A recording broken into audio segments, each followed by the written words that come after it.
की मशहूर एक्ट्रेसेस में शुमार दिव्यांका त्रिपाठी इन दिनों छोटे पर्दे के जाने माने शो क्राइम पेट्रोल में बतौर होस्ट नजर आ रही हैं। शो में महिलाओं के प्रति हो रहे अत्याचारों को दर्शाया जा रहा है। इस बीच खुद दिव्यांका ने अपने साथ हुए ऐसे ही कुछ मामलों को उजागर किया है। उन्होंने एक इंटरव्यू में उन पुरुषों का जिक्र किया है जो महिलाओं के साथ घटिया और घिनौना बर्ताव करते हैं। दिव्यांका के अनुसार उन्होंने इंडस्ट्री में शुरुआती दिनों में बहुत कुछ झेला है। आखिर ऐसा क्या हुआ उनके साथ जो उन्होंने इस इंटरव्यू में बताया, आइए जानते हैं इस रिपोर्ट में। हेलो एंड वेलकम, मैं हूं कीर्ति राजौरा और आप देख रहे हैं न्यूज तक। ये तो हम सभी जानते हैं कि महिलाओं पर जुल्म होना कोई नई बात नहीं है। सोसाइटी में बहुत से ऐसे लोग हैं जो महिलाओं को हीन भावना से देखते हैं और उन पर जुल्म भी करते हैं। हम सभी पुरुषों के बारे में ऐसा नहीं कह रहे हैं। उनमें से कुछ पुरुष हमारे आगे बढ़ने के लिए हमें हिम्मत देते हैं और बढ़ावा भी देते हैं, लेकिन शायद ऐसे पुरुषों की संख्या बहुत कम है। हम सभी महिलाओं के टच में ऐसे पुरुष जरूर होंगे जो कि उनकी लाइफ में उनके लिए प्रेरणा बने हो।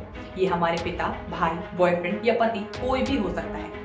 लेकिन इसके अलावा ऐसे भी लोगों का सामना अमूमन महिलाओं को करना पड़ा होगा जिनकी वजह से उन्होंने खुद को अनकंफर्टेबल या अनसेफ पाया होगा, और ऐसा होना कोई नई बात नहीं है।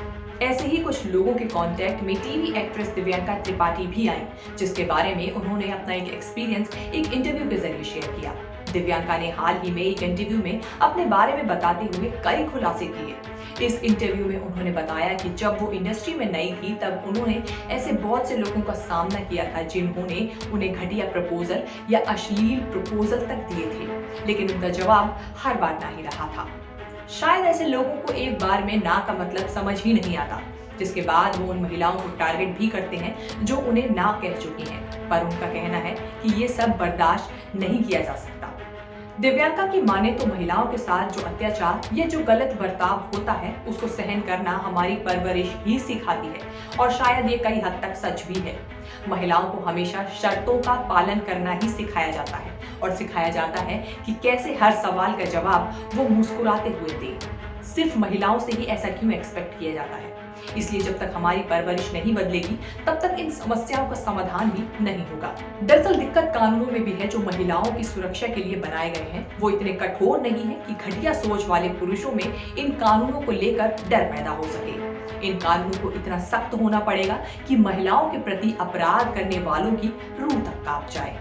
वहीं अगर दिव्यांका के करियर के बारे में बात करें तो वो इंडस्ट्री में लंबे समय से जुड़ी हुई हैं, लेकिन उन्हें इंडस्ट्री में पहचान सीरियल ये है मोहब्बतें से मिली थी। इस सीरियल में उन्होंने इशिता भल्ला का किरदार निभाया था। इसी सीरियल के दौरान उनकी मुलाकात उनके हस्बैंड विवेक दहिया से हुई थी, जिसके बाद साल 2016 में दोनों ने एक दूसरे से शादी कर ली थी। फिलहाल दिव्यांका के इंटरव्यू से एक बात तो साफ हो गई कि सिर्फ इंडस्ट्री में ही नहीं बल्कि कुछ घटिया लोग हर जगह पाए जाते हैं, आप चाहे वो टीवी इंडस्ट्री हो या फिर फिल्म इंडस्ट्री। लेकिन सबसे पते की बात तो ये है कि महिलाओं को ऐसे लोगों के खिलाफ आवाज उठानी होगी, और जब आप अपनी आवाज उठाएंगी तब आपको कमजोर समझकर ऐसे परेशान करना शायद बंद कर दिया जाए। इसीलिए आप अपनी आवाज उठाएं, अपनी लड़ाई लड़ें और अपने साथ हो रहे गलत बर्ताव या दुर्व्यवहार की रिपोर्ट कराएं।